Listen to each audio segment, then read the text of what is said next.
actually more we've done when this in first class, like change buttons. whenever the conditions are right, And sometimes they're really complain stuff. I can understand colors maybe, or position, but wow. Because everybody like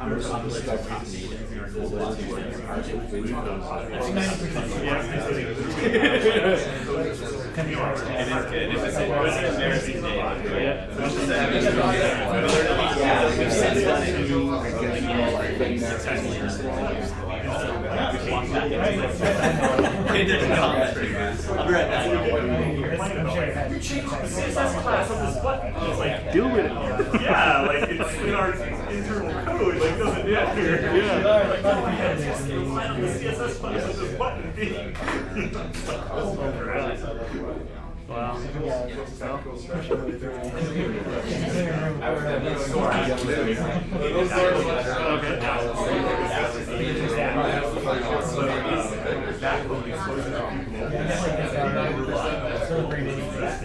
when we wrote the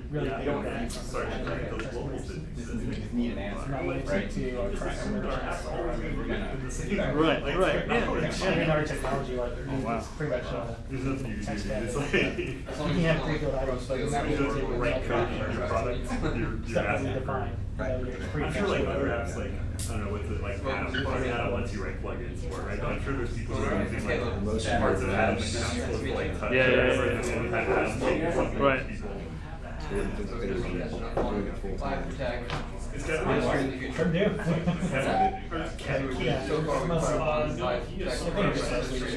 Oh, really? Oh, that's right. It's like an API process. So that's Did you see that? Yeah, he like got some of the game show. Well, at least they're all contractors. Full time. So they get Keith's facial hair and glasses. Yeah, they say things like, he's all like McCarthy saying, We have people who saying do, he's got so it's like, that's my authorization. So yeah, there's something that's more clever than that. But, we should talk about ours. oh, like one of them was, oh my god, delete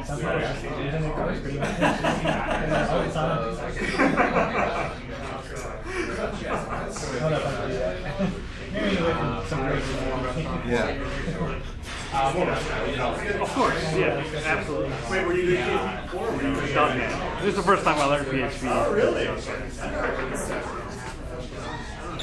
How hard was it? It's not the best. Yes. So now what are you guys using? Come on. We were in PHP.NET. Yeah. Any like front-end framework?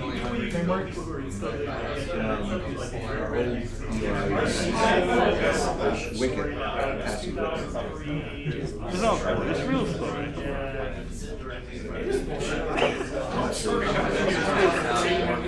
Sure, what, 1.0? I just heard the story of this company. I don't remember the company name, but like they went from C# to J#, and moved back to C#. Just because like the C# with the outsourced company, and then J# because the CTO just hired only knows J#, and he thinks that J# is the way to go, and then he realized as soon as the J# died, he was like, oh, they have to go back to J#. Small company up north, I don't remember the name. No. I started doing some wicked development when I was like, I was transitioning from, I'd done some like, sort of thick client and UI development stuff, and then I was like, working on product development, so web UI, wicked, like, it was like a programming model designed for people that were used to like, they wanted like to work like a local,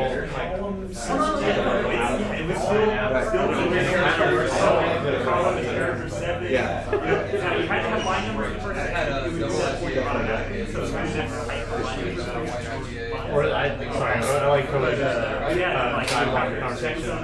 Where was it? Where is it that you? Oh, that's our legacy. have to Right now, it's define based on right? Heavy, where? right? Yeah. Those are- Okay. So COBOL I'm is actually very familiar with transit. Yeah. I work at the actual. Okay. It used to be a transit. Yep. It's all one file. That's right. You can have it on Yeah. So, one file. Yeah. I remember because I remember seeing some of the kids when I do transit. Yeah. Your entire application in one Were you section. part of the team? Is the code stuff, right? And, Customers or? Not really directly. and I touched it a little bit. every variable is global. Every variable has We're really focusing on no duplicate, Yeah. no. And did you still have the 6 answers on Okay. I have a bunch of forecasts. I didn't like, I was never working on I did learn language a little bit. What are you using? It's all characters. Well, I'm working on the You API. actually don't define it as a I think long we're using code or whatever. whenever You some sort define of it as node. a number of X number. So you mean like I'm defining a variable As we move as forward, it is we're using API first. from 000 to 999. Oh wow. And then you can also define a variable Y that is Something like React.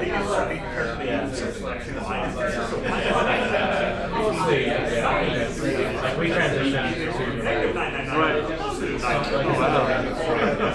Nice. like mostly.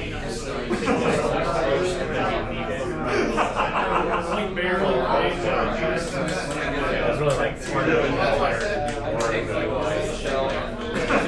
Have the UI layer like run on our side. The thing is not only if the company is in that code, Have you come to this meetup? right? So, Once you start on, yeah, once you guys put yeah, exactly. This is my first time. I've actually been wanting something for a while. What they were doing at the time was modernizing the 1970s. Yeah, right. And so they were modernizing it to use them loosely, but didn't want to have to retrain all Yeah, their developer app for the- I do a little bit of everything. I'm saying my role is at my friend. That will work. I currently am really just like it. Okay, we can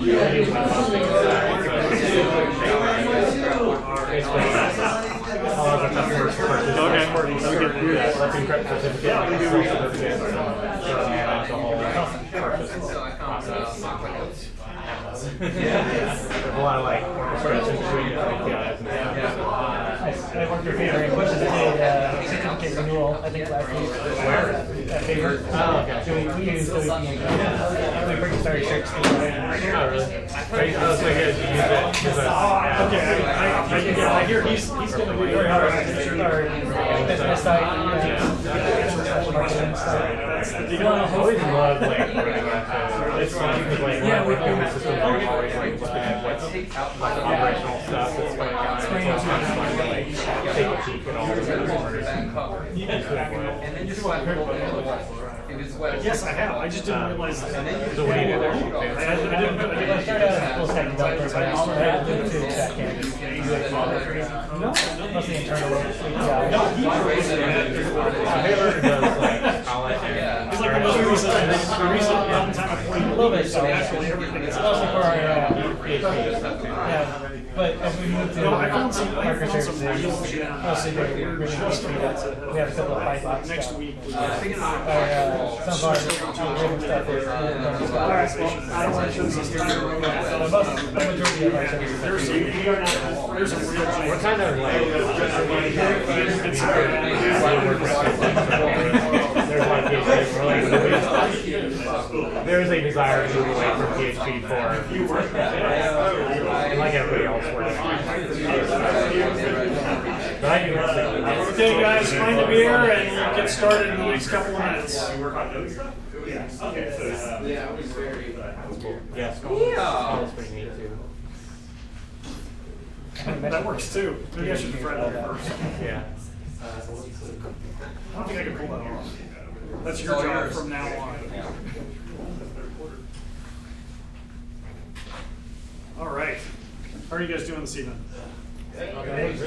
So, Keith ditched us all again, so you're stuck with me again. Sorry about that. Yeah, I I don't know what to tell you, but you're going to have to send hate mail to the meetup organizer to get him to show up next time, so you don't have to deal with me. As always, this is the Austin Homegrown API meetup. If you were here for Awesome or one of the other meetups downstairs, you're in the wrong place, but you're welcome to stay. This evening we've got a great sponsor. Favor is here. They're going to totally skew our statistics when we talk about tech stacks, as we always do in a minute. It's going to be great. I'm looking forward to this. As always, who's a first time attendee for this meetup? All right. I know you're not a first time attendee, so how about folks who've been here before? Should be everybody else.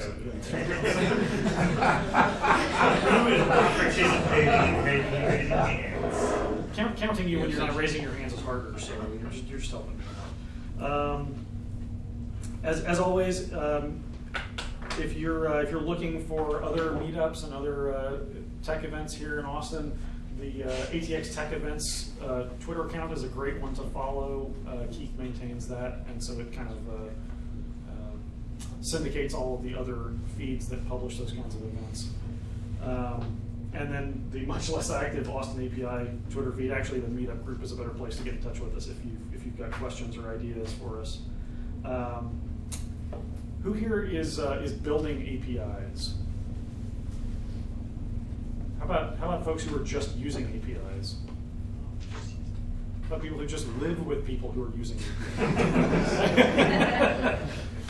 Okay, so what about? Okay, let's do the tech stack thing. I've been waiting all night for this. Okay, so we'll start off with just me, right? .NET. All right, I got my buddy here again. All right, so it's not just me. Let's see, all things JavaScript. We're just going to lump you all together in one bucket because I can't remember everything. How about Java? Only 2 people who are willing to admit it. Okay. Let's see. Okay, PHP. We got a big turnout on PHP tonight. All right. So you see, you're not alone this time. We brought friends for you in the PHP lane. Let's see. Python. Ruby. Okay, you're just raising your hand for everything. Not everything. Yeah, I guess that's true. No love for .NET, so that's all right. Let's see. What else did I leave out here? Elm. Okay. Swift. Yeah. See, I told you I was going to forget. Swift. Okay. Yeah. Yeah. So what about just mobile apps in general? COBOL. Come on. That was a past project. You could never escape it now. That's what I'm gonna say. Postman and COBOL. That's all we got now. Okay, so this week we've got Favor here to talk about the fantastically named Tacopacolypse. My own company has a similar event in its history, so I'm really excited to hear about how someone else learned and grew from one of these sorts of experiences, because I'm sure all of you probably have similar stories at different scales in your own history. Tonight we've got Owen, the VP of Engineering, who's going to answer all of our questions, and PJ, and he's gonna lead us through a slide deck first, I guess, and you can come on down and I will make the questions. So hey everybody, my name's PJ. I work at Favor, and part of the reason that we're buying beer for this and hanging out with you guys is I've been in Austin for 12 years. I've worked at a few companies here, and I always, at least since Favor has been around, I had this perception that it wasn't really like a serious tech company. I thought it was just kind of like a couple of pizza guys who started a company, and it was like it really was. But in the past year or 2, we've gone from like hacking some shit together to working some pretty cool stuff.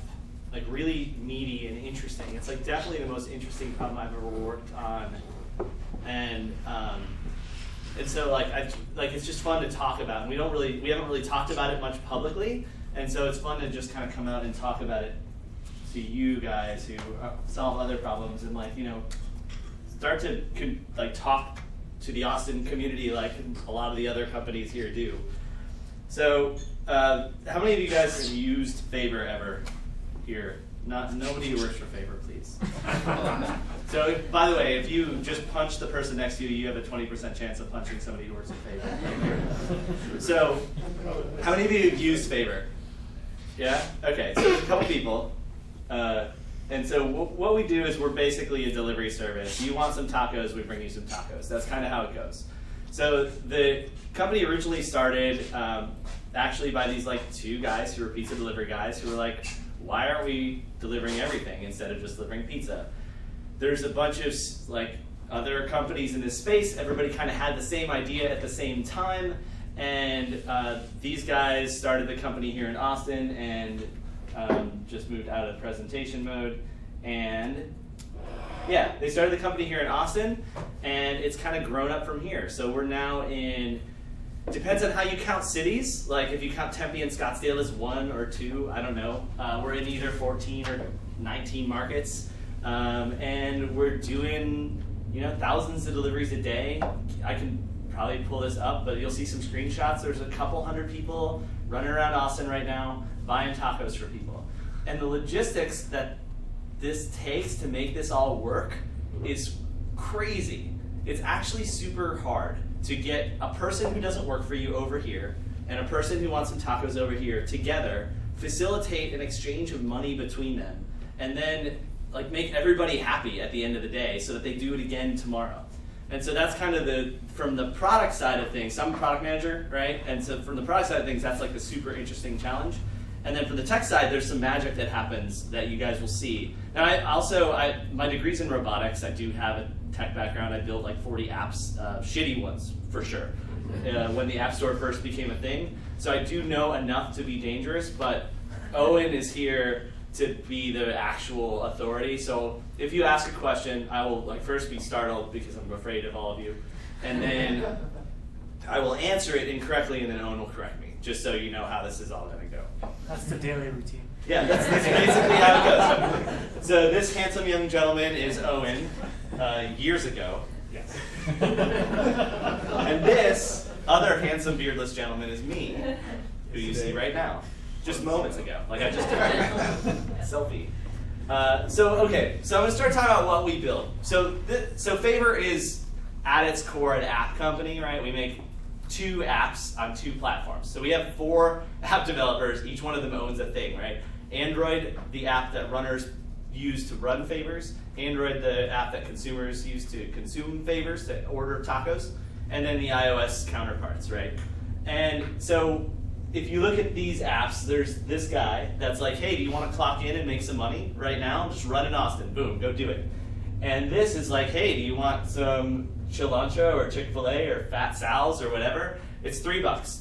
Press the button, go do it right now. And the first time I ordered a Favor was really similar to the first time I ordered an Uber, where it was like this anxiety, where I pressed the button and I was like, oh shit, somebody's doing work for me now. Like I just provisioned a person to go do a thing. And it's super scary, but really easy, and so this is like the whole magic, and then everything else is what happens in order to make that magic happen for consumers. So what else we make is, in order to make sure that we have people to go get the tacos, we have to have like schedules, and we actually provide a minimum wage for our runners, so like minimum guarantees. So this set of tools are all web-based tools. They're written in Ruben. React. So Ruben wrote all these, and so we have some tools written in React. Market tools are written in Laravel and Angular. Angular, thank you. Should have practiced this beforehand. And this is basically the off-the-clock stuff where a runner goes in, sets up their schedule, their bank account, that sort of stuff. The on-the-clock stuff is all through the runner app. And then we have the Angular stuff is these market support tools that are for our staff that are real-time kind of watching the market and making sure that everything is going really well. So this is a screenshot from earlier today of the Austin market. And the red favors are the things that probably need a little bit of help. They're taking a little longer than normal. The green guys are the folks that are just doing fine. The blue folks are open and they're ready for an assignment. And then this is everybody, and then you can kind of like click on these guys and see where they've been and where they're going and how long they've been idle. And there's some really cool stuff that we give to our hourly employees to just kind of help keep the machine that is Favor running smoothly. On the flip side, we have another group of people who are responsible for like making all the pictures in the app and looking great. So we have another set of web tools that have been also built that are the content tools that are basically there for setting up restaurants and their menus and all kinds of crazy stuff. So that's the kind of like general product landscape. How it all works. So I wanted to like kind of walk through the steps that happen technically from when a favor gets requested to when it gets dropped off at your door and you pay for it. So this I made today, so it may or may not make sense, but it is correct. We have a consumer app and it has a bunch of content that gets pulled down from the API. And then eventually, God willing, somebody places an order with us. That then goes through two asynchronous processes. It goes through our assignment service, and then it goes through a series of checks we call it like, actually I just made this up today, loss prevention, but it's like a series of things that we do to make sure that the consumer will probably pay us for this, because I'll show you in a minute, we're loaning them money to buy the tacos and then they pay us back. So like we just kind of check them out to make sure they're okay. And then if it makes it through the loss prevention, right, it'll get through the assignment and then it'll get to a runner. It'll be like a runner is clocked in and then they become available and then they get an order and it goes through the app. And then once that happens, then it's all about like facilitating communication and making sure that everything goes through the process. So the runner has a checklist of stuff that they're supposed to buy. The consumer has a checklist of stuff that they want. It's all about like back and forth. There's texting that happens back and forth, but in order to keep our runners and consumers both safely anonymous from each other, we run that through a proxy for some percentage of our communications right now. And then ultimately we need to make sure that the runner has money on their cards. So we all have these cards. We all run favors too at Favor, so like I run. So we have these cards. These are they're called Marquetta cards. Marquetta's the company, that's why they're called Marquetta cards. But these cards are dynamically funded in order to make sure that we have the money to pay for the tacos, and then we use Stripe to facilitate the payment from the consumer back to us, and then ultimately from us back to our runners, so that they get paid back plus the tips and all that. And there we go. Perfect. I'm gonna just keep. How do you handle fraud? How do we handle fraud? That's basically in this big loss prevention bucket. So for a long time we just ate it, and that was awesome. And then it got to be up to the point where it became too painful, and so we had to build some systems. And so that'll be later in the presentation. So when I talk about this, if that doesn't answer your question, hit me. Okay. But it's new. It's like months old. All right. So start with the easiest stuff. Clock in. Clock in is a really simple mechanism. We have the schedule of basically if you tell us you're going to work and you show up, we guarantee you a minimum wage. If you just show up and don't tell us, okay, like you can clock in and take favors, no big deal. But we're not going to pay you a minimum wage for that. Like you have to make a promise to us to show up so that we can make sure that you're going to get the tacos. And then basically once you're there, you can kind of stay as long as you want, but we kind of our goal is to kind of keep you around so that you keep earning money with us, right? Like it's supposed to be fun, but it's also in our best interest to kind of keep our runners moving. So clock in is super simple. You choose your vehicle type. You say, I'm going to run for an hour or 2 hours or whatever. How's it going, Ian? You say, do I have cash on me? Because there are places that don't take credit cards, and we give you credit cards to pay for this stuff. And then you clock in, and then you're in. So what we do is it just checks the schedule to determine your clock-in period. It determines your eligibility. It gives you some messaging to tell you like whether or not you're on the schedule. And then it makes you available for the assignments. So super simple mechanism. The next thing I wanted to talk about was the content service. This is when things start to get more interesting and more complicated. So the content service is the stuff, like loosely, that we use to, like with people that are uploading each one of these images, associating them with the locations for these merchants, and associating them with the names and like kind of the metadata that goes along with these. We have to decide when you are a consumer and you launch your app, which things we're going to show to you in which order. And so that's like what I'm loosely defining as the content service here. So the first thing that we look at is a thing called a merchant score. This is based on whether or not the merchant has like operational efficiency. Like you guys been to Home Slice Pizza or Hop Dotty? Huge line, right? Huge line around the corner. Our runners are going to spend an hour and a half there. Low merchant score. Place like Snap Kitchen, which is like pre-prepared food. You roll in, you roll out. You get the delivery done in 15 minutes. High merchant score, right? So that's one thing that we take into account. We also take into account the physical location on the planet, right? Because it doesn't matter how fast Snap Kitchen is, if they're 18 miles away, that delivery's gonna suck. So we wanna make sure, the whole goal of this is to put the best stuff at the top for the consumer and for the runner, and the worst stuff at the bottom. We have experimented with taking into account past orders, so like your traditional like personalization type engines where we load it into a graph database and try to traverse the graph based on all that stuff. We haven't found yet that, it turns out most people like Torchies, right? So we haven't yet found like that magic connection between your past history and lookalikes. Maybe we just don't have enough data, but it also might be true that Torchies is just good, right? Everybody likes tacos, which in this space is totally viable. And then finally, these are A/B tested to death. Like we are always A/B testing these things, and we will always be A/B testing these things. And so this is like our way of just saying like, yep, we're gonna keep trying until we find whatever sticks and whatever works right. Now our A/B testing system is homegrown. It's relatively simple. I'm sorry, Owen. It's relatively simple, but it's basically, it just takes you and puts you in a bucket. And that bucket can be based on your individual order, and you stay in that bucket for the duration of that order, and then it goes away. Or that is sticky for you as a consumer if we want to like change that consumer experience and track you over time. And so when we set up an A/B test, we decide whether or not it's sticky by consumer by order.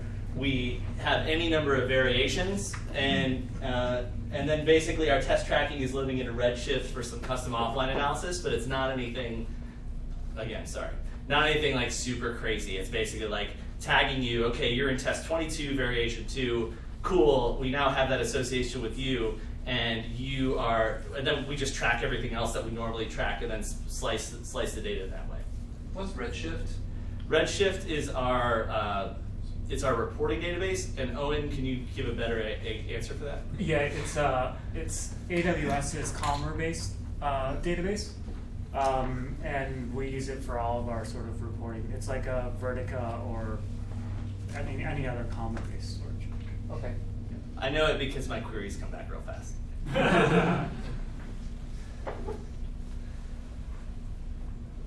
Okay, so loss prevention. You asked about fraud. This is super interesting, or to me, it's interesting.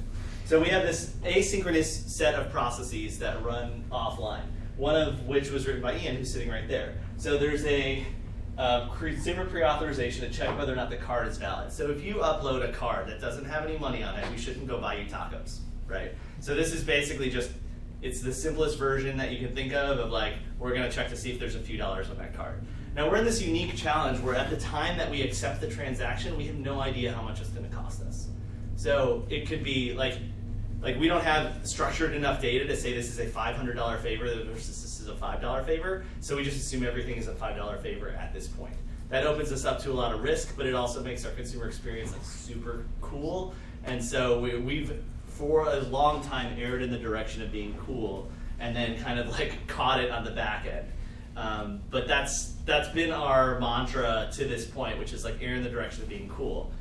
That has got us a little bit in trouble when it comes to like people uploading stolen cards or people uploading a prepaid card with exactly $7 on it and then creating a new account and doing the same thing. And so we've had to build in a bunch of systems that are machine learning and heuristic based to look at an order as it comes in and then flag suspicious orders. So that's actually built with well, we have an event collector that collects all of these events from the API. So the API gets some calls and it sends things off to the event collector. We then have a job, like a Lambda service, like a job that runs based on those events and processes those favors and then dumps that stuff into the database that can be consumed by the apps, and then also triggers events back to the consumers. So it can say like, hey, this, so for example, stuff that you wouldn't think to look for, but like if somebody creates an account with one phone number, but then puts a phone number in the notes that's an indication that that first phone number is invalid. So that's one of the heuristics that we look for, is like a phone number in the notes that says, actually call me at this address, not this other one, is a sign that somebody might not pay us back. So it just kind of like scans through, that's like the heuristic stuff. And then the machine learning is always kind of like adapting and figuring out what our litany of history of favors that have been disputed by the credit card company look like, and how we can predict those in the future. This one, the machine learning predicts at about a 65% accuracy right now, and the heuristic base is like a lot sloppier. It flags a lot more orders, so it's more like 30% accuracy. Still pretty good. And then all this stuff is asynchronous. So it goes to assignment, it goes to the loss prevention. If any of that stuff fails, it basically just cancels it, pulls it off of the run. So I mean, does that take just a second or two, or how long does the customer have to wait for that time? Customers won't notice. The worst case scenario is our assignment algorithm happens in a couple of seconds. Our fraud check will happen in a couple of seconds. So, they're racing. Every once in a while, something will get to a runner, and then fraud will catch it, and it'll pull it off the runner. And then the customer will then start, they will have accidentally gotten the contact info for that runner, and they'll start texting them to try to get them to do the thing anyway. So that's like what the bad stuff that happens, but typically it's like the customer doesn't even notice. It's just like assigned, oh wait, now it's unassigned again, and it just, like the app will flicker.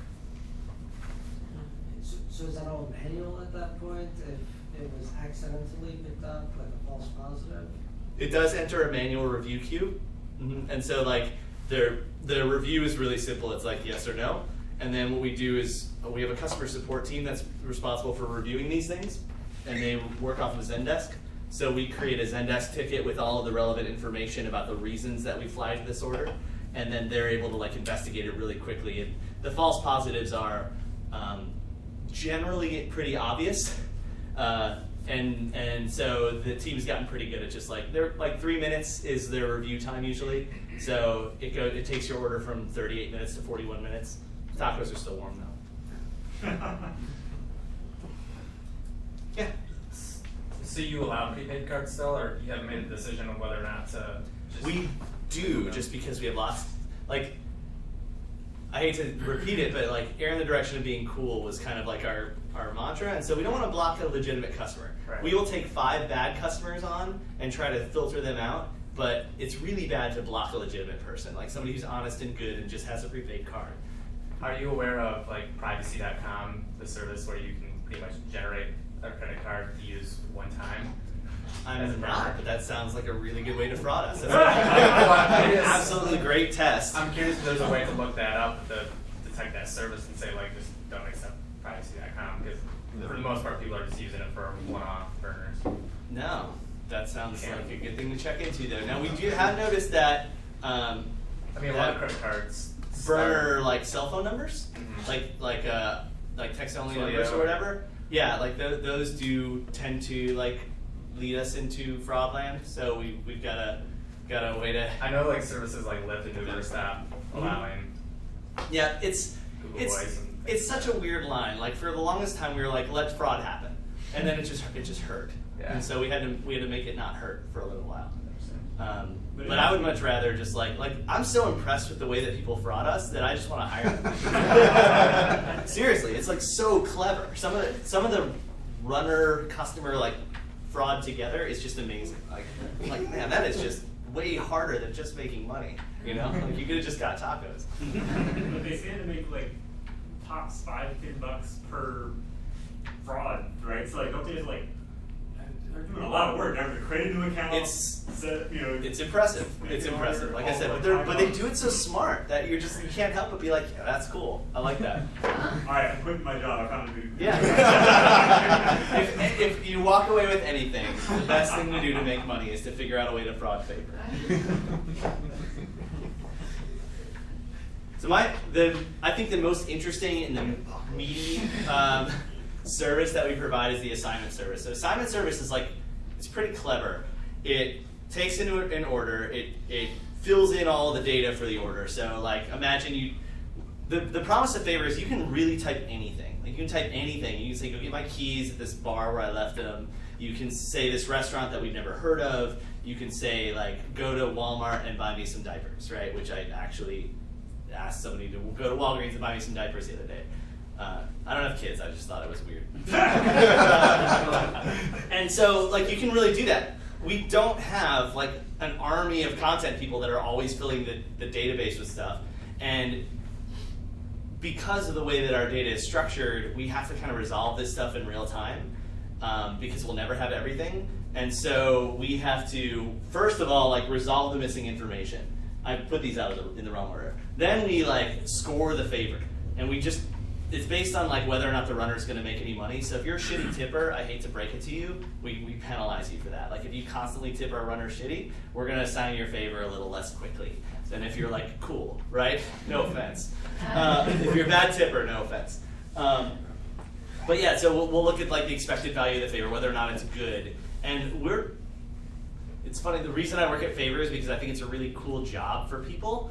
And our job is to make that job great for them. Like our runners are like the most important part of our business.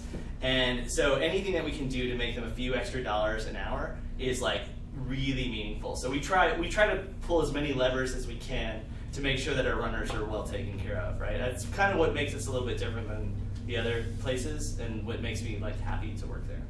So anyway, so we do a score and we just try to figure out whether or not this is a good favor for the runner, and we try to prioritize the best favors. Then we like collect all of the available runners, and available runners is dependent on a lot of factors, right? Your location on the earth and whether or not you're near that place. Some places just don't like bike runners, and we have a bunch of bikes, so you just filter out all the bike runners. If you have like 250 open runners, you don't want to consider 250 people, so there is some sort of threshold that's associated with it. Otherwise, you'll hit Google and they'll like rate limit you or whatever. And so then you like look at the people, you look at who's going to where, and you decide who's likely to deliver that favor the best, and then you assign that favor to them. So it really is like ever changing, super clever system that is right 99% of the time, and all we ever hear about is the 1% when it's wrong. And so we're just trying to like grind out that 1%. Cool? Any questions? This is all PHP. Sorry. I'm curious about how many people are involved in making that matching setup, the assignment. How many people? Describe, yeah. Is it independent teams, or you have two developers in the room that made this up? It's kind of Owen for a while, and now Chris is doing that. So we got like a guy. Yeah, our team is like, what, 12 people? 12 people, yeah.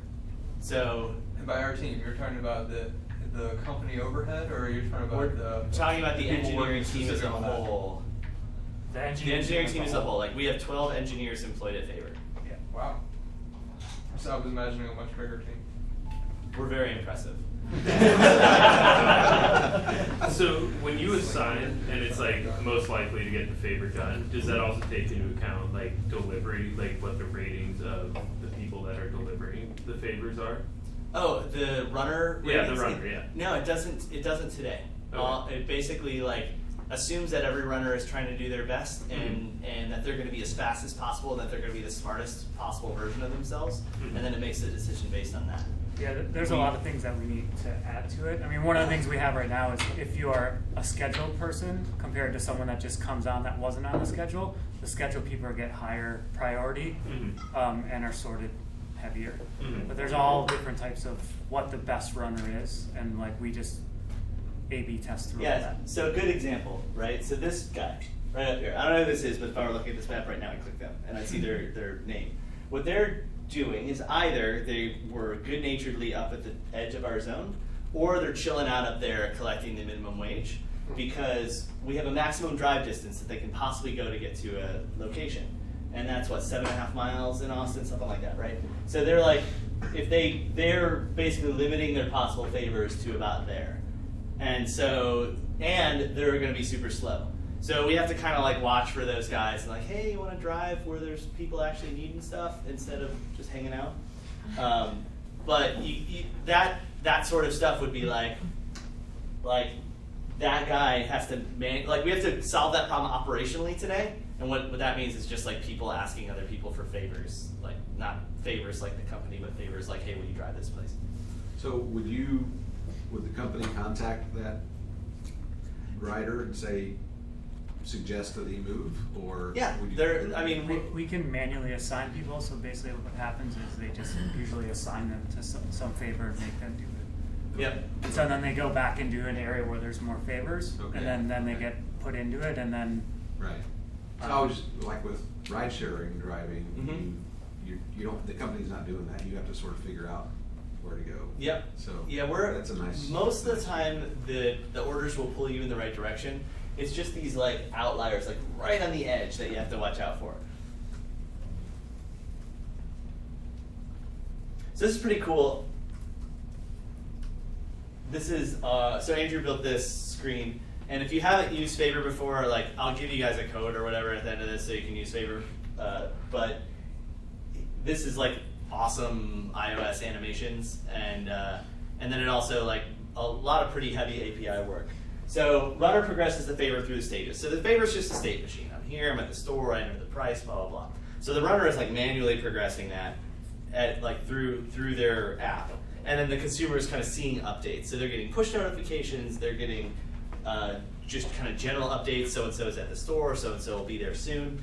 So we have the runner progresses the favor. If there's ever any questions, or we just tell our runners like you should contact people proactively because they tend to like it.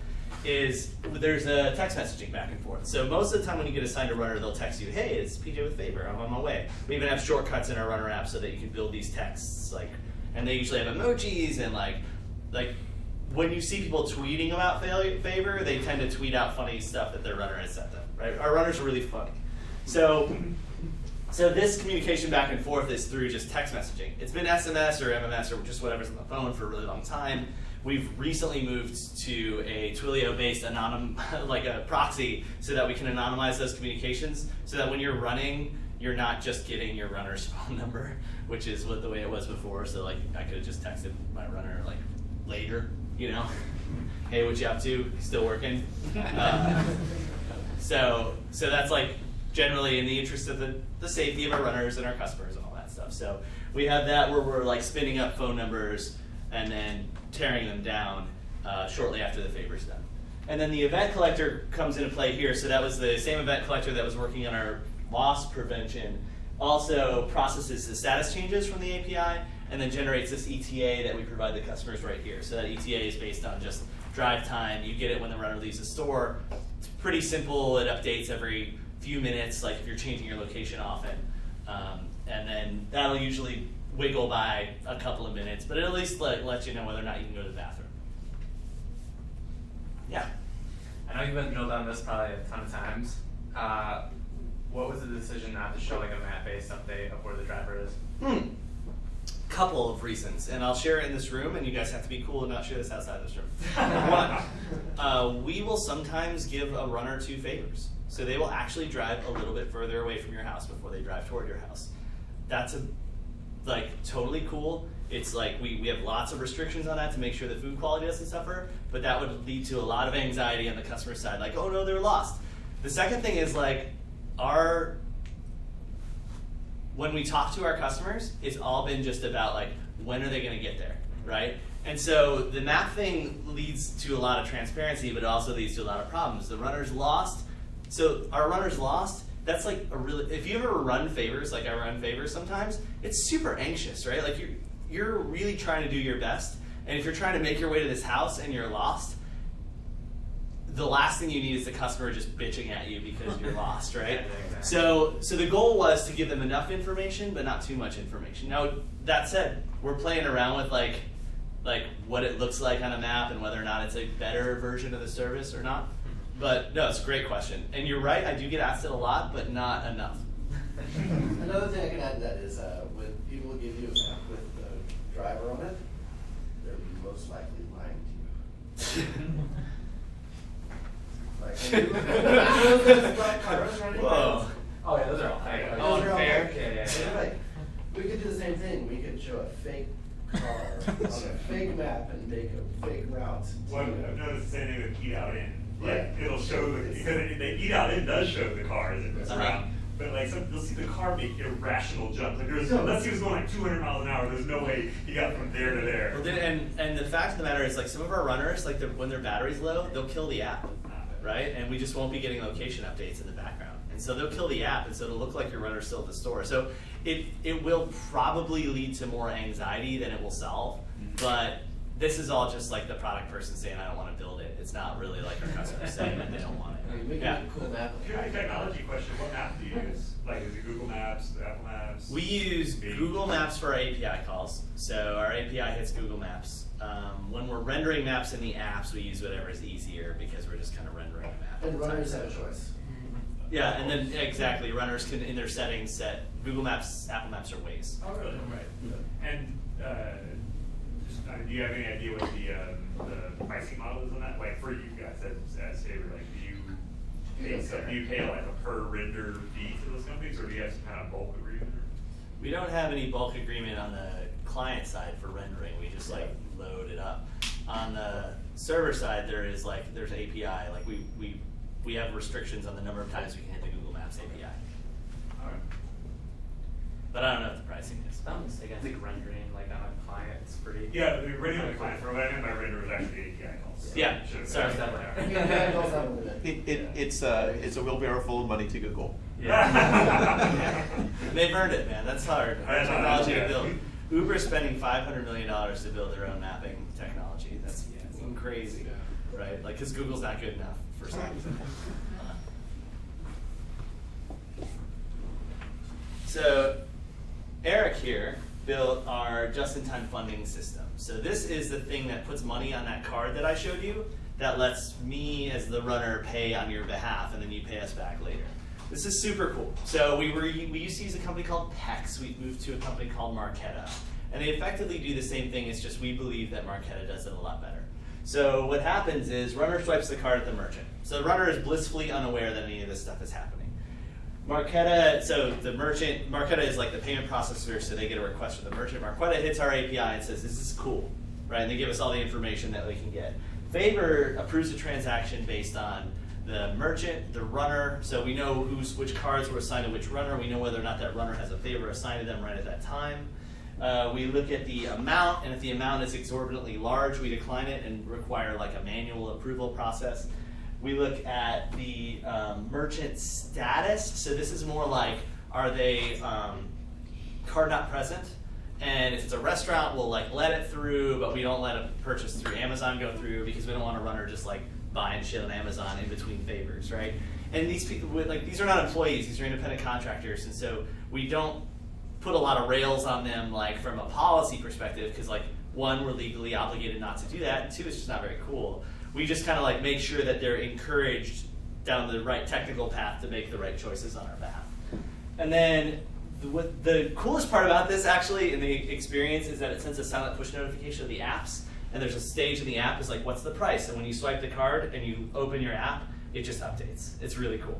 So that was all built by Waka here, Eric, and we rolled that out, over a couple of months? Yeah, probably a couple of months. Yeah. So we switched one payment provider to the other, and the hardest part about it, because Waka built it really well, was getting the cards to the runners. Like, we just had to have them show up at an office so that we could trade their card out for it. But this is super cool technology. This is like, this and the assignment are the two like slickest parts of our app that I'm just like, damn, that's really cool. Yeah, I can see how that would be a very big risk, just putting sort of an unlimited spend balance on 1,000 people running around town. Well, yeah, and even still, like, we have a huge account full of money that people are just withdrawing little bits from that we have to kind of keep replenishing to make sure that, our card doesn't get declined. So that's micro lending internally. Yeah, I mean, like one view of Favor is that we are a very we're a huge weird bank that's giving like these micro loans and then collecting on those loans with interest, right? And then paying that off to our collector agents. I don't know. The analogy kind of breaks down. Was this an original part of of the product, or is It's so funny that you asked that. So the stories of Favor, so Favor's been around since 2012. Favor in 2013 was literally our founders meeting people on the corners with cash. Like they would walk to a corner and say, meet me here, and they would give, like one of our original runners is like employee 1, and now he's on our BI team, he works for Owen. And he would meet our founder on the corner, and he would just give him like $600 in cash and be like, hey, just let me know when you're out and we'll get you more. So it was when I say like we were kind of like, we got this, like we built this product, I didn't do this. They built this product, they figured out a way to make it work with the barest minimum of technology. Like there's this folklore story, and forgive me for a second. Our founders didn't know how to code, and so they bought a How to Code for Dummies book, but they only bought one. So they ripped it in 3 pieces, and they each read a third of it because not even kidding, right? Yeah, so that's what happened. And that's true. I can't believe that shit. Like when I hear that shit, I'm like, neither of you like thought to like read the whole book? One guy's like, I don't know, what's an array? It's like, oh, I know. So anyway, but those guys are still like, they're still part of the company. Like they're our founders, like the 2 out of the 3 of them. So one like disappeared mysteriously, but 2 out of the 3 of them are still around. They're there every day. They're super bright. They're like, I wish I had half their ambition at their age, and they're like badasses. You know, like they figured out a way to make this work with knowing nothing. I told them, like, there are ideas that you wish you had, where you're like, man, I could have built that company. Like, Owen and I worked together at Retail Me Not. I wish I had that idea. Like, that's a cash machine based on coupon codes on the internet. I'm so glad I didn't have the idea for Favor, because I would have thought a million reasons that it would never work, right? And those guys just figured out a way through, like, will and determination to make it work. They got it to the point where we kind of came in and, like, helped out. Now we know how to make it work. You know, so that's kind of the stage that we're at. We're finally at the end of that stage, and we can actually start to do new stuff, which is super cool. So I think we got like 2 more things before I get to Tacopacolypse, which I know is the headlining thing for this talk. So this is how we collect money from customers. So I mentioned runner pays the merchant. We have no idea what this costs until the runner pays the merchant. So at this point, we do our loss prevention stuff where we make sure you're not a fraudster. And we pre-auth you for like $7, just to see whether or not you have $7. And then the runner pays the merchant. At that point, oh shit, that's wrong. I made this slide today. The consumer is now asked to pay. Imagine this says consumer asked to pay. So the consumer is asked to pay. They have up to 48 hours before their card is charged. And so using the bank analogy, that's like we've loaned you money, and there are all kinds of reasons in between that 48 hours where you may default on that loan. Maybe you spent the money. Maybe you never had $30, but you only had $7. Maybe you had exactly $8 in your account, right? So we spend a lot of time trying to figure out ways to make this not bumpy for the customer, but to limit those number of defaults that we have. So this is all done through Stripe.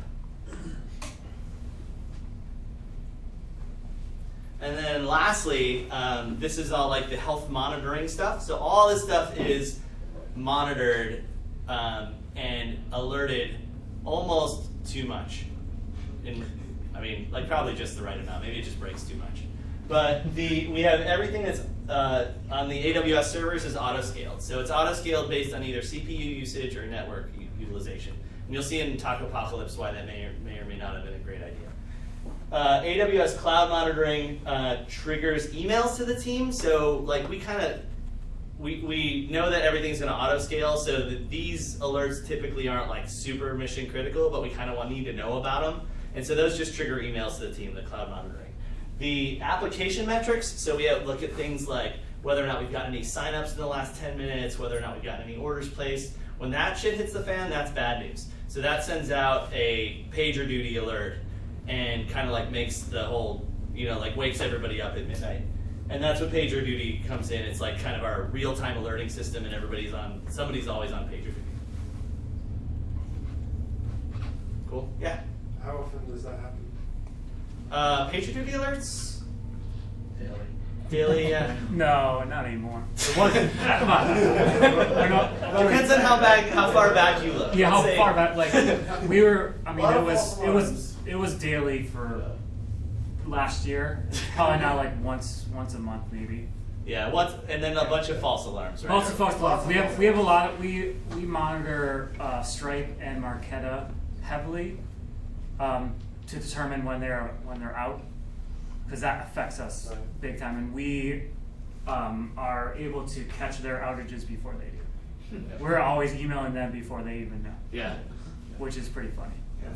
And they've both, well, not Marqeta, but Stripe and Pex have asked us how we were monitoring.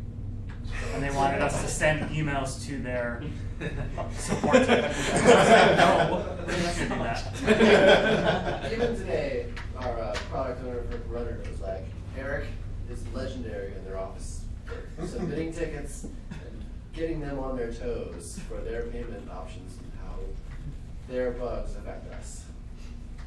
Legendary. T-Bone. Alright, so I'm going to talk a little bit about Tacopacolypse. So Tacopacolypse, or Topnado, depends on which side you're on, is kind of like our most publicly embarrassing, but one of our big learning moments as a company where we're just figuring out how to be less than a few people, or more than just a few people. So here's what we did. We just tried to give away some tacos. So we were like, it was in Austin, it was like a slow month, and we were like, let's try to give away some tacos. So we have some friends at Taco Deli, and they agreed to make us a bunch of Migas tacos and a bunch of Papa's Egg and Cheese tacos, and they gave us some trucks. And we were like, cool, let's just park the trucks, and we'll like just give away a bunch of tacos, and we'll see what happens. We've been like trying to figure out a way to give away free food for a while, and we were like, well, let's just try this. Let's see what happens. So what happened was, it turns out, so we've been giving away $5, like $5 codes, since the beginning of Favor, and nobody gives a shit. If we give away a $4 taco, people flip their minds. It's amazing. Which is crazy, because if you have $5, you can get a $4 taco and $1. But that doesn't matter, because people flip their minds over free tacos. So, like, marketing tip for all of you marketing people in the room, free food is way more better than free money. Okay, this is why I don't do marketing. So the press started to pick this thing up, and we were like, wow, the press is picking this up. This is kind of crazy. And then we saw like our signups spike the night before, and we were like, that's kind of crazy too. And so the whole thing was like 9 o'clock a.m. It's like typically like a little bit of a slow hour because the breakfast rush is ending. The lunch rush hasn't picked up yet. Like around 9 o'clock a.m., we're going to make some free tacos go live. And so like 8:57 rolls around, and like these are fake charts, but like I didn't want to write the queries for the real ones. So Owen and I were doing this like an hour ago, and we were like, I'll just make some dots. So the network traffic looked like this. Everything was cool. 8:57, all systems normal. 9:04 rolls around, and holy shit, all these people love tacos. And it's just like a whole rush of people coming to the tacos. Now here's the problem, and this is where everything went wrong. So I was like the tech representative in all the meetings where they're planning the free tacos thing. And our marketing team, like I love them, but they've never been able to do anything like this. And I'm like, bring it on. Like we auto scale, screw you guys, just try to break us. You will never break us. So I didn't even tell Owen when this stuff was going on. I was just like, look at that, we're in the press. Holy shit, look at all the signups, right? And so then like 9 o'clock rolls around and we're doing this where it's like, okay, cool, 26, 43, 59, 59, 59. Why did it stop, right? Like, so I'm like real time refreshing the database to see how many orders we get, and then it just stops. And we're like, why did it stop? And then we hear like, doo-doo-doo-doo, like all the PagerDuty stuff starts to go off, and everything starts to flip out. And we're like, we're down! And like, oh shit, we're down. And so then Twitter is blowing up because everybody wants their free tacos. And there's just this like amazing, terrible, catastrophic failure that happens at, what was it, like 9:08 or something like that. It was like a lot of shit was flooding in, and then all of a sudden it was like, it just didn't. And so here's what failed. So we had too much network traffic. And so we only had 2 servers up at the time. And normally, like our peak hours, we can totally handle all this traffic, but it would have auto-scaled because it would have happened gradually. The fatal flaw was that we told people what time to show up, and we encouraged them to like refresh, launch the app again. You know, like we did everything that we could to take down our systems in like one of our quietest times, so we were kind of like lean anyway. And so what happened was nothing could get, like the API could not be reached. So our app stopped working, stopped returning content to the customers, and orders stopped coming in. That was actually pretty good because we had too many orders to deal with anyway.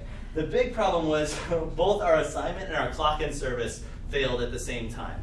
So assignments are the thing that's like responsible for filling in the order details. So we were collecting orders, but we weren't filling in the orders. So they were just like getting into this like holding pen, like it's purgatory with like null as the address. Like, okay, that's awesome. That's really gonna help our runners. So we couldn't assign them automatically.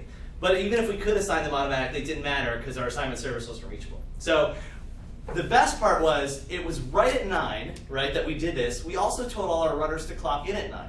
So we had this flood of orders coming in.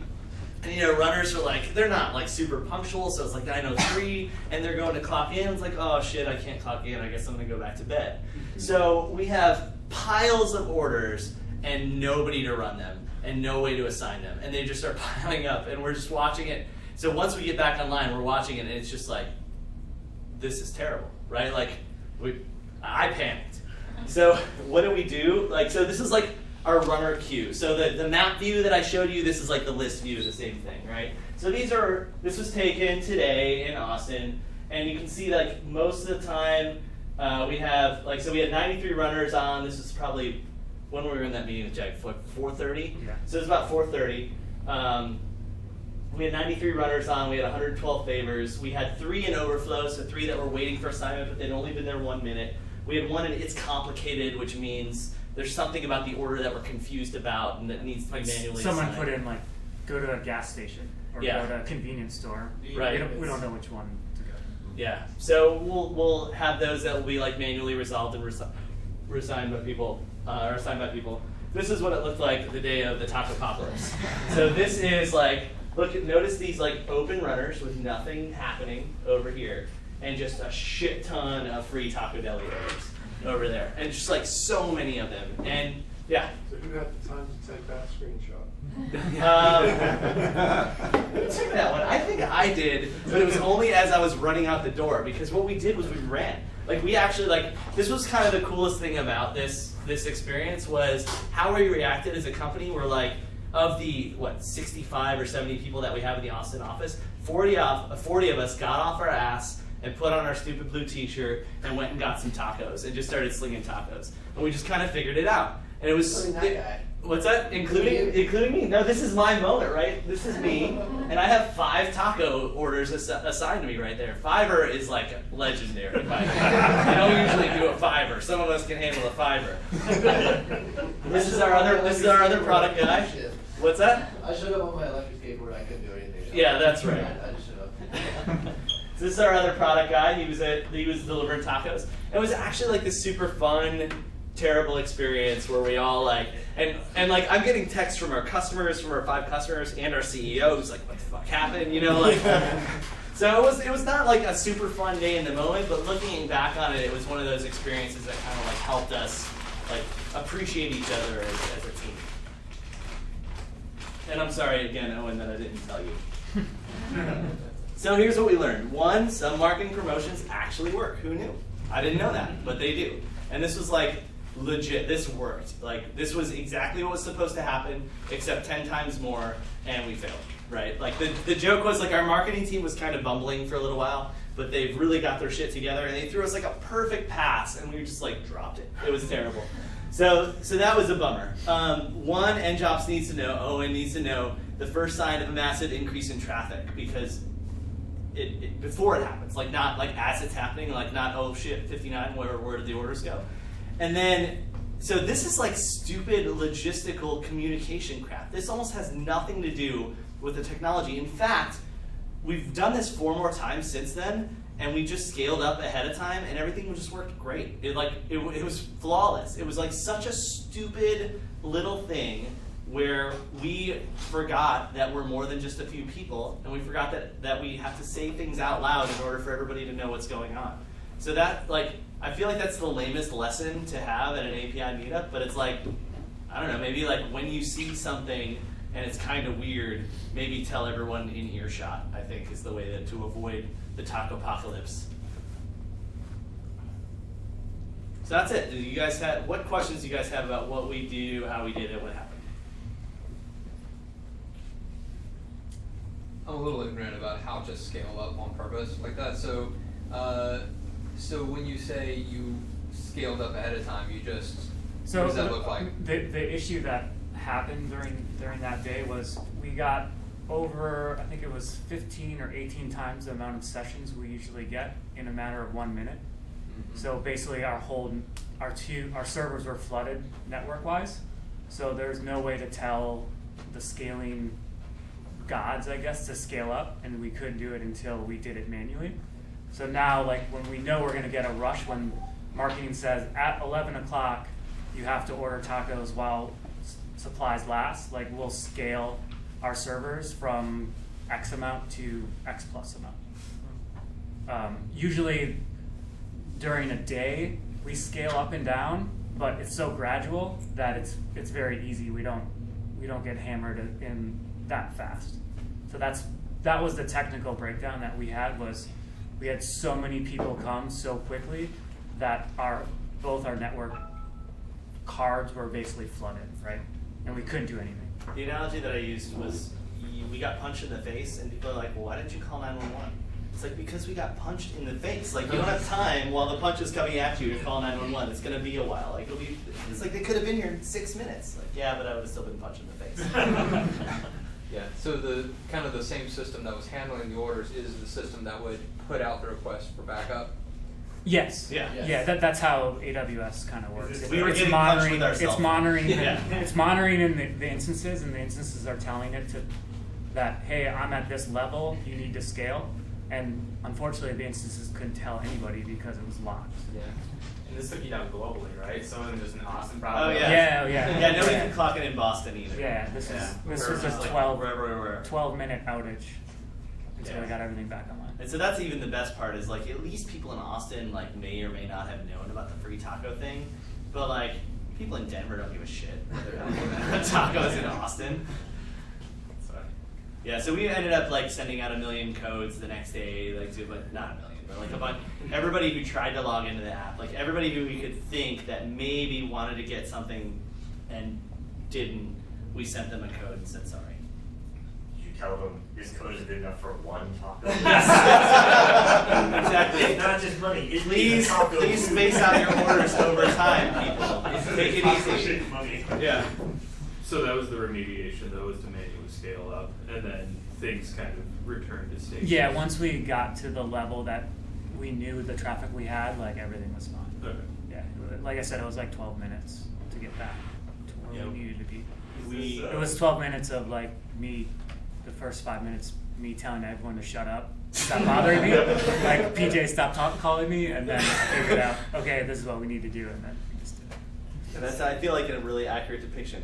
Roland, are you on it? Shut up! That's basically what it was. Is this AWS Elastic Beanstalk that's doing your scaling, or do you have a different solution? No, it's a Beanstalk. Okay, cool.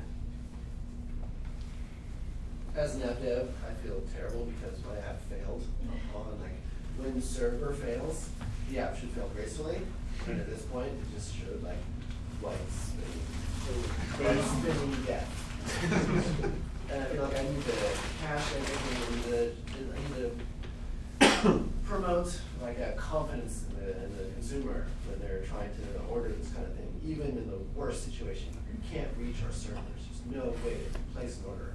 I need to tell them that our service is still viable, and it just needs to be reached. So which app do you work on? The consumer iOS app. iOS. So what kind of adjustments did you make? Oh, you work on both. Yeah, I love that. What kind of adjustments did you make on the client to?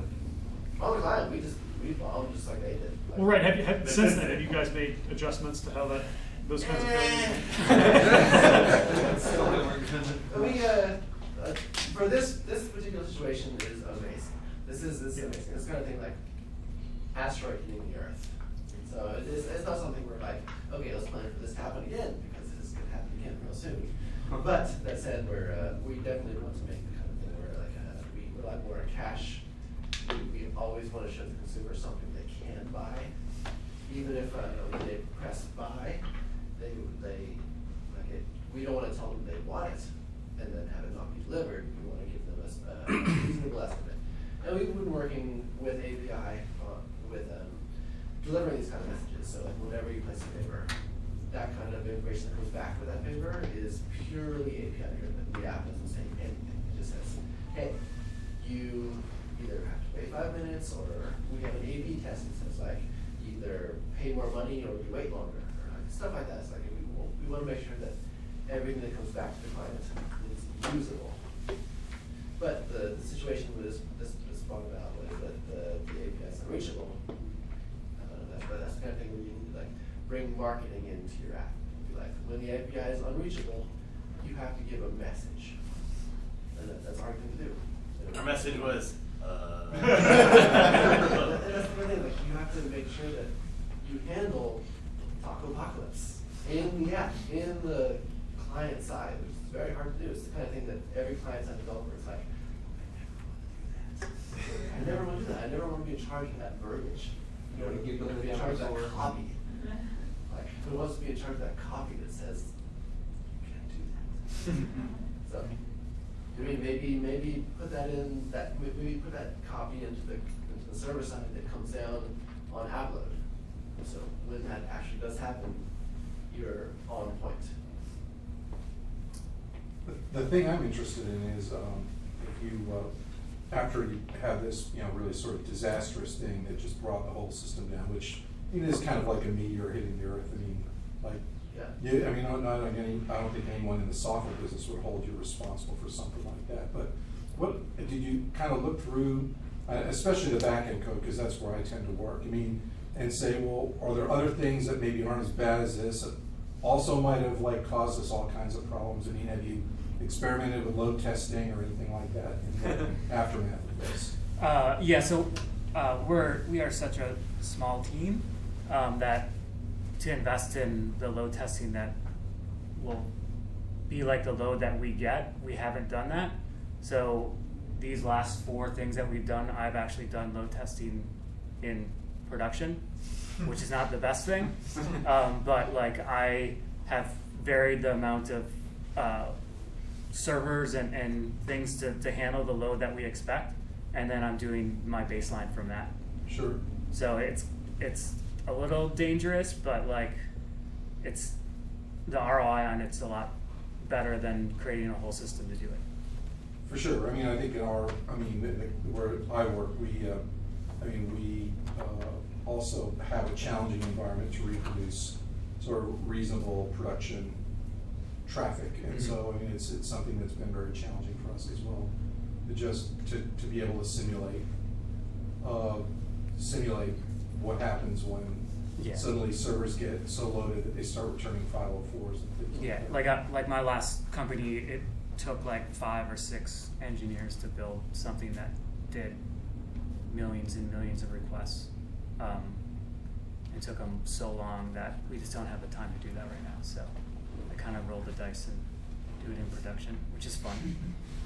I always give away chicken sandwiches. Right? That's our load test. Is give away chicken sandwiches at College Station. That's what it is. Like, really, that goes great. But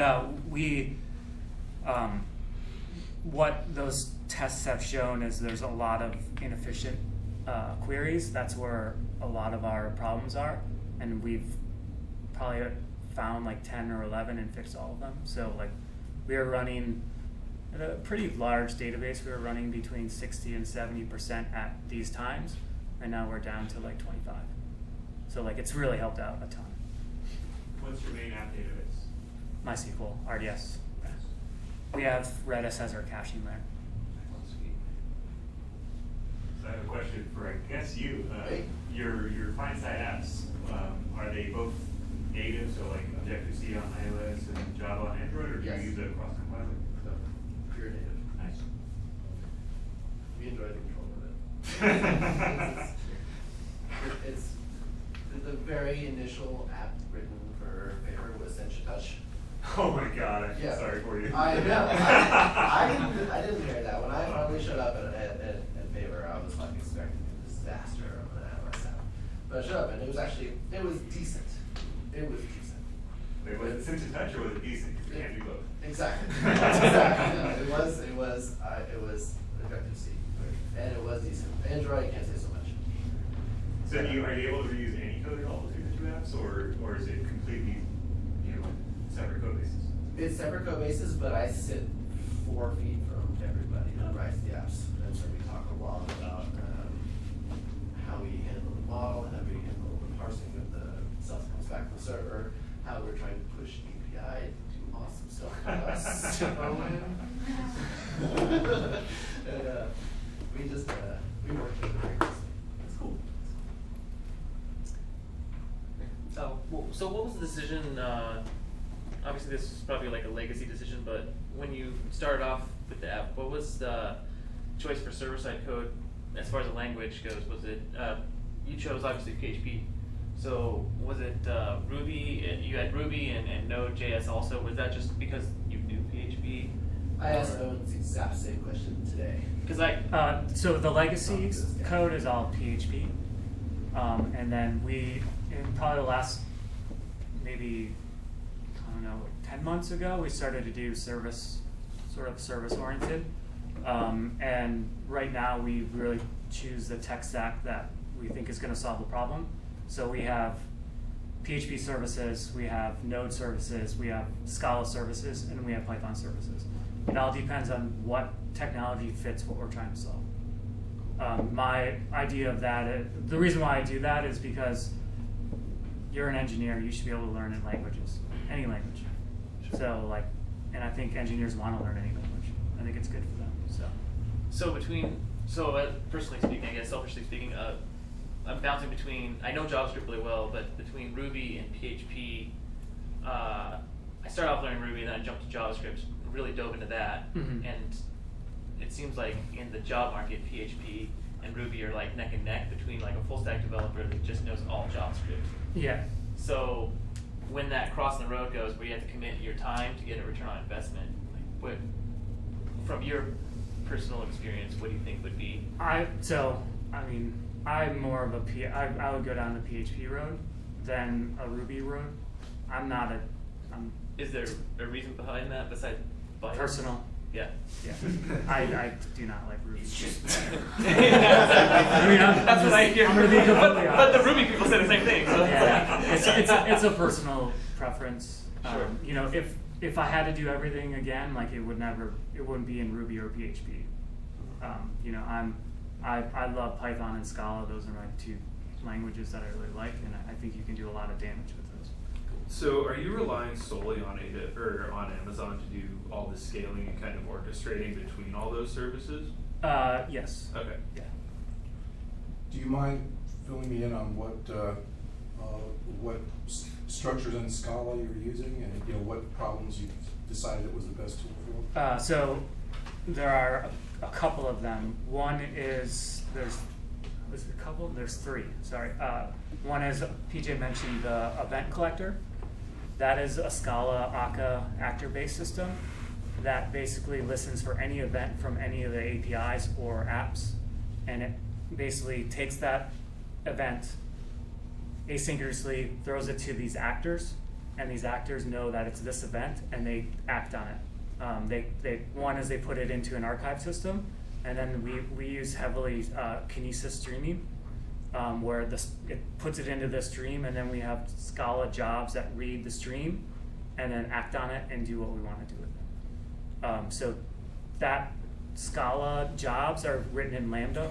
I don't know if you AWS or not. It's a serverless architecture that basically it's being notified that something's coming into the stream, and it wakes up and processes it. And then the other system that we use it for is our the ETA system, which will tell the customer how long the runner is going to be until he gets to the house, and that is also based off of the stream as well. Do you use Spark at all in that mix, or no? Okay. No, it's all just like Kinesis, Kafka stream. That's what Kinesis is underneath. Sure, yeah. So how accurate is your growth forecast? Like you've got to grow operations to match new markets you move into, growth of current markets. Surprisingly accurate. I mean, once so a market needs to reach like a critical mass of demand, right? So if we just opened in the Woodlands, which is like a suburb of Houston, right? So we're not getting a ton of demand there, so it's hard for us to staff accurately. We tend to overstaff in those cases. But once a market reaches even just a couple hundred favors a day, it's our prediction it's relatively predictable. And our challenge ends up being more the management of the independent contractors to make sure that they show up when they say they're going to show up and that they do the things that they say they're going to do. That's like the bigger challenge that we face as a business. Most of the time we know about how many favors we're going to get every hour in every market. And do you forecast a time when you're going to have to change your technology stack because you hit a certain level, or you think you can make what you have grow? Yeah, we know. Yeah, what we have, we know we can grow it. We know the requests that each service can handle and how we should scale it, like permanently scale it. Right. And those are a lot of the alerting system that we have that are just emailing us saying, hey, CPU's reached 100, but it's just an email. We know it's scaled. And then that way we evaluate, like, oh, maybe we should put it to 3 instances instead of two servers. How do you do, are you PCI compliant, or do you not store the? We don't store anything, it's all through Stripe. So you Stripe allow just you issues use us a card fingerprint that that's for you? distinct to us, so we just pass the fingerprint around. Yeah, and Marqeta's the same way, like. Yeah, they use a cards. token, right? Yeah, it's all tokens. Yeah, that wouldn't be fun to be PCI. Ain't got time for that. Real stuff. Yeah. You mentioned using Amazon Lambdas. Have you done any cost-benefit analysis versus just hosting and scaling VMs? In AWS or just? In AWS. I know it's supposed to be less I could, expensive, yes, but I it's could around give you there. exact numbers, but I'm gonna tell you, once we started moving to Lambda, using, taking over some of the jobs that we had through VMs or whatever, our bill dropped by $1,000 in a month. So that was, it can really, really save you a lot of money. And you also have to think about sort of deployment and all that stuff. Lambda makes it really easy to deploy everything. Like it's super simple, and versioning is really good too.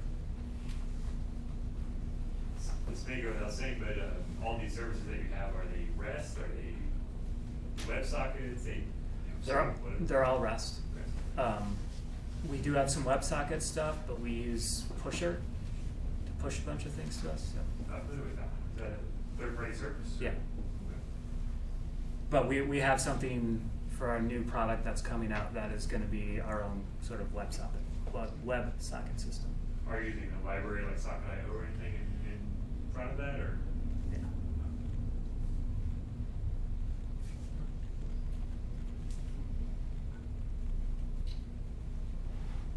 So what are some of the mistakes you say you would have made when you built your whole API and gone through that process?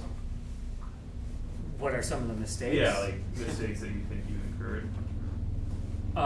So one of the mistakes is one of our internal tools, which is a legacy internal tools, uses Laravel, which has an ORM and everything. Like I think that was a huge mistake.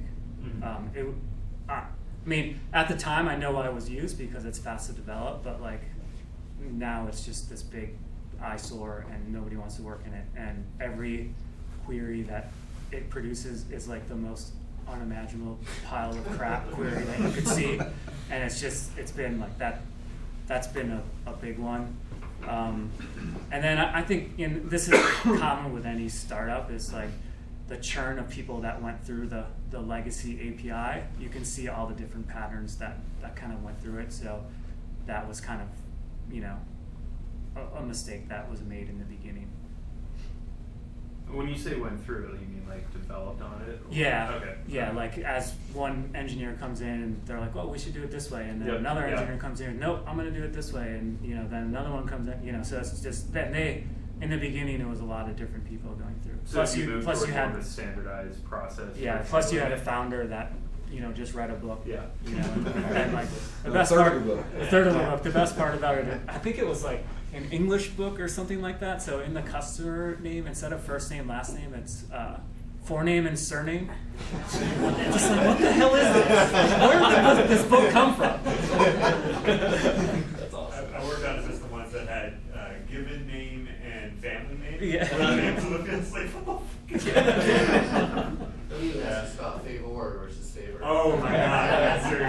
and we do measure deliveries in fortnights, right? Yeah.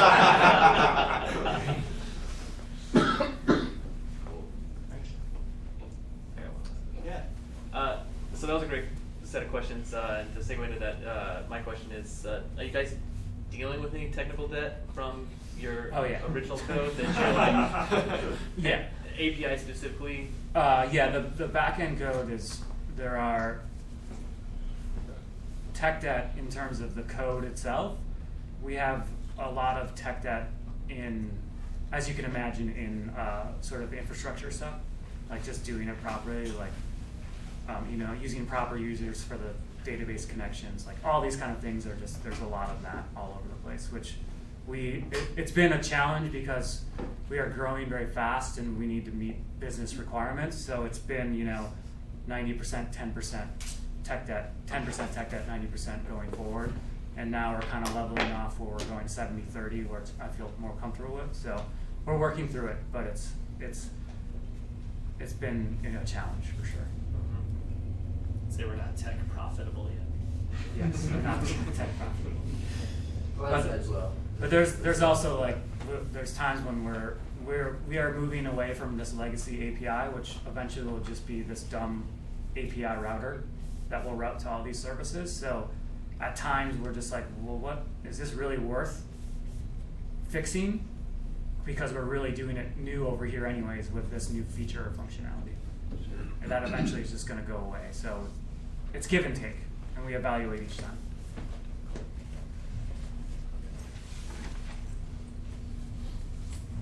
All right. Thank you guys. Thank you guys very much. I think maybe we ought to do a little quick poll here at the end, like Tacopacolypse versus Talk Native. It's like Sharknado, but with the taco. Okay. Okay, so Talk Native. Anybody who likes that one better? Tacopacolypse? Tacopacolypse! All right.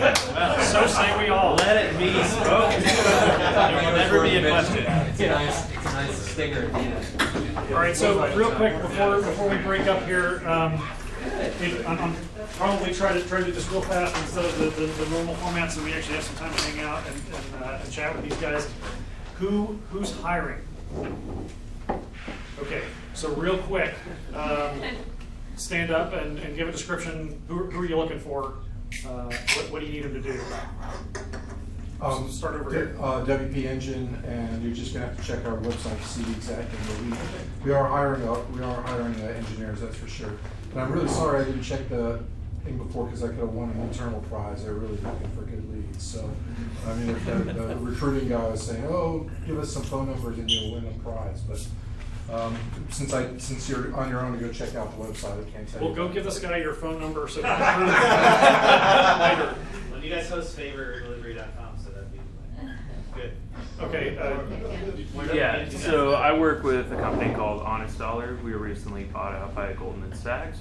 Yeah. I've heard of it. So yeah, they're one of the leading financial institutions globally. But basically, it's based here in Austin. You get the startup feel, you get the startup vibe, but you also get the nice corporate security where you don't have to worry about running out of money. So if you're interested, we're looking at back-end developers, front-end developers, primarily web. So come talk to me. What technologies? Front-end JavaScript mainly, and iOS, which is Swift. It's all cutting edge, and then back-end is Golang, pretty much. So nice. Yeah. So let me know. You guys over here, somebody save it for last. I'll go. I'm Chris and I work for Whole Foods, and we're looking for PHP API developers. So if anyone's interested, raise your hand real fast. All right. Anybody else?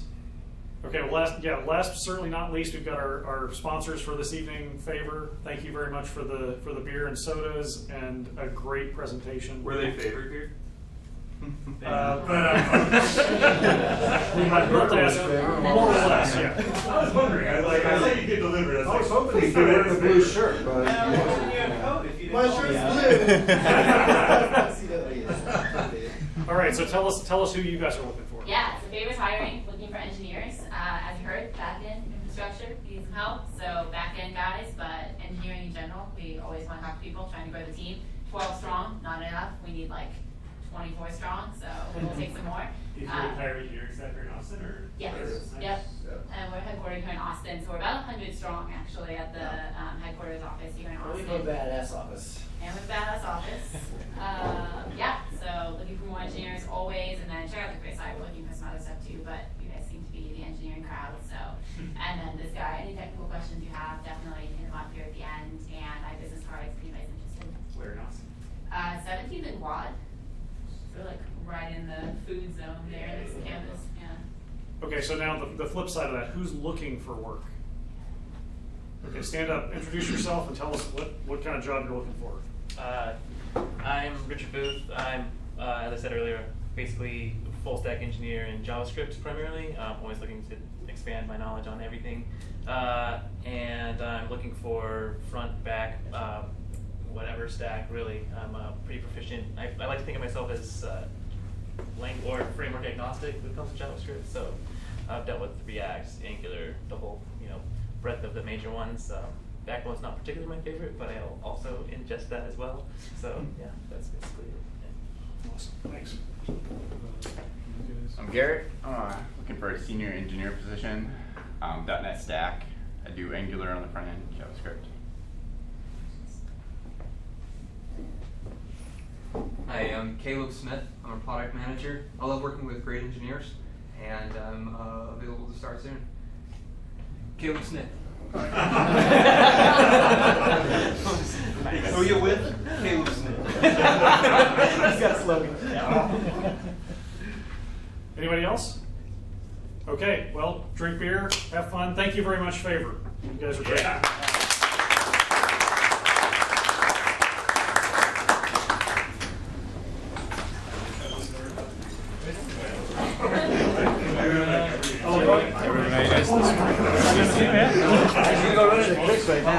We have a meeting at 9, yeah, somewhere around like 10 o'clock. Meeting for what? It's a bunch of us catching like high school buddies. Yeah, so it's how you been? Good. We're here at Favor. Oh, are you? Yeah. Well, if you can know people they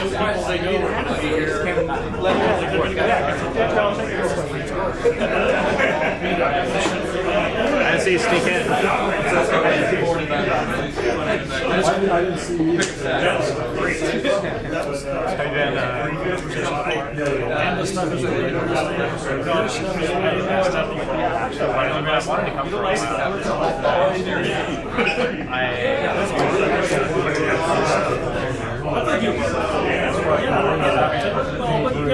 it was totally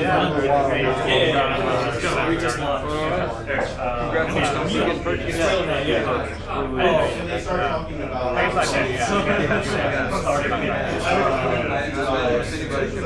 so you essentially have everyone out there who cycles out their car. Like at the end of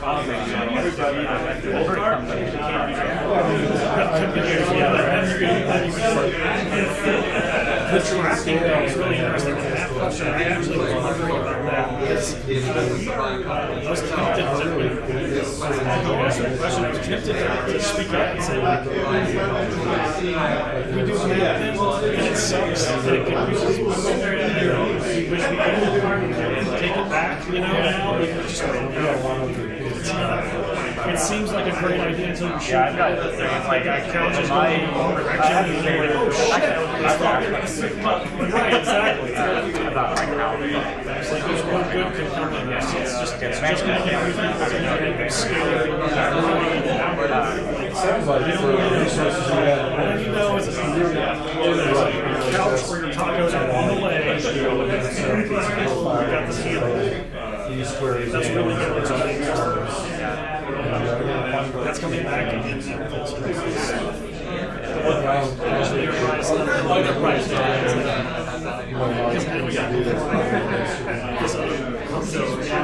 I've got the same like working on the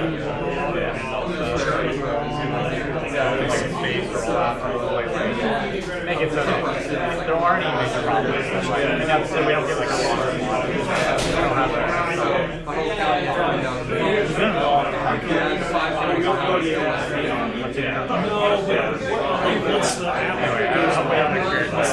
Yeah,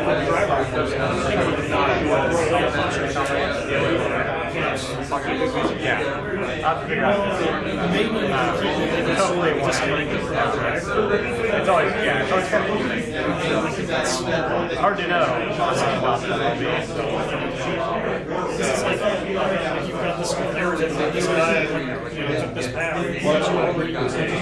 So you don't usually associated with that, except that you know that at this date and time, this guy was here and here, and this picked it up here, and he dropped it off there. It's like it doesn't take a brain surgeon to figure out which one of the tracks was the first one.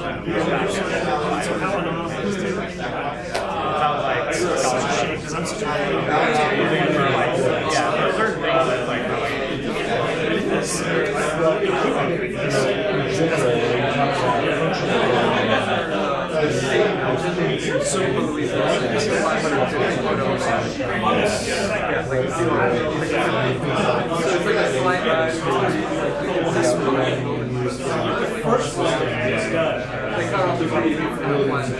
Yes, like communication breakdown. I don't know, last year or something.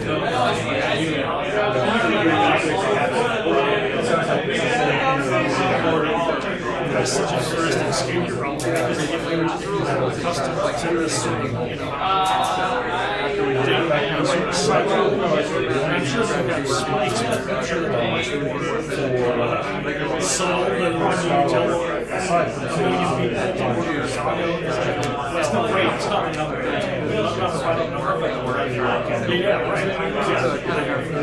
That's I mean, honestly, I think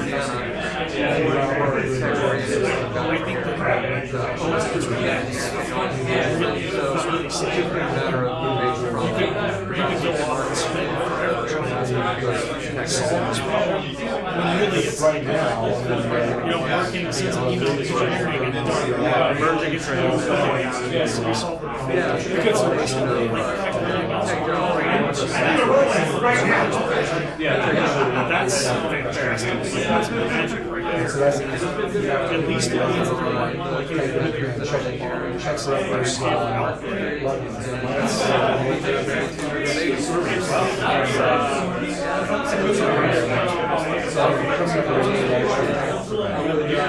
There are things in my life that I would like to do again. Seems like I'm definitely doing it. I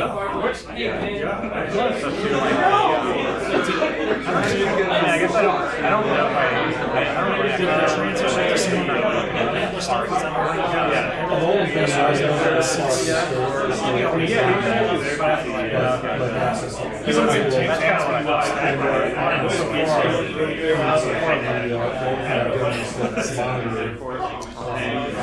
I think that's what it is.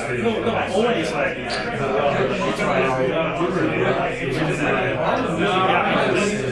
don't want to monopolize his time on that's like perfect in terms of there's a lot. I don't actually know how to start the board, but pieces of initially I want to make sure that it's really whereas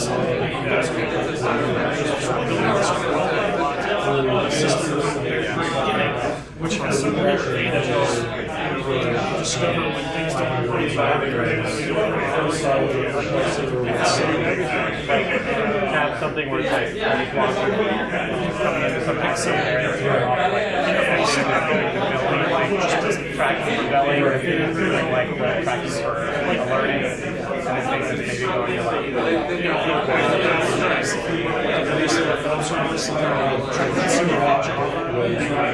it worked okay. So it used all of the features and then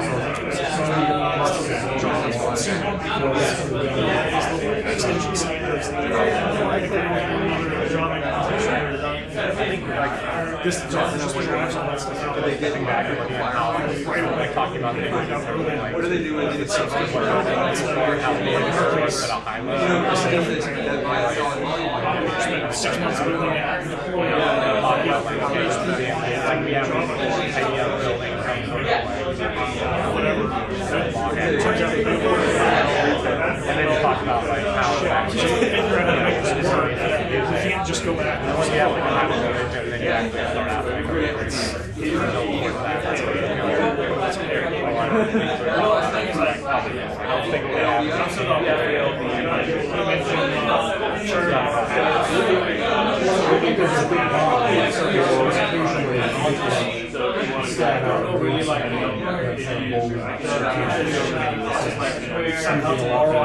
went to do college. There must be a problem. Yeah, that's exactly like how much variation was okay. Because certainly there are things that we could pick examples of things that you guys would say no to. But maybe the answer is like you could pick whatever it is. I guess that's fine.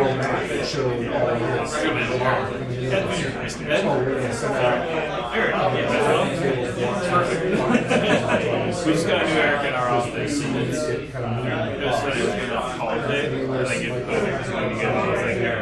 For like 5 seconds, I was like smashing my screen. I was like, yeah, that's funny. It's mine. It's mine. I say it.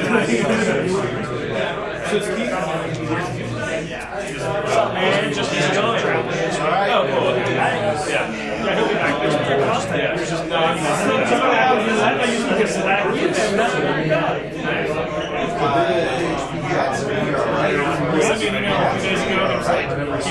This week. Okay, these are the ones that I didn't have to. Every once in a while, I was going for a higher rate of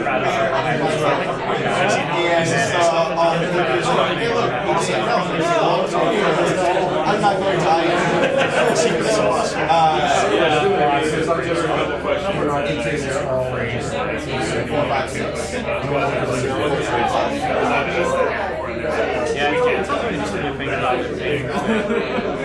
I don't see much sense in that kind of stuff. I get it. I potentially something more. That is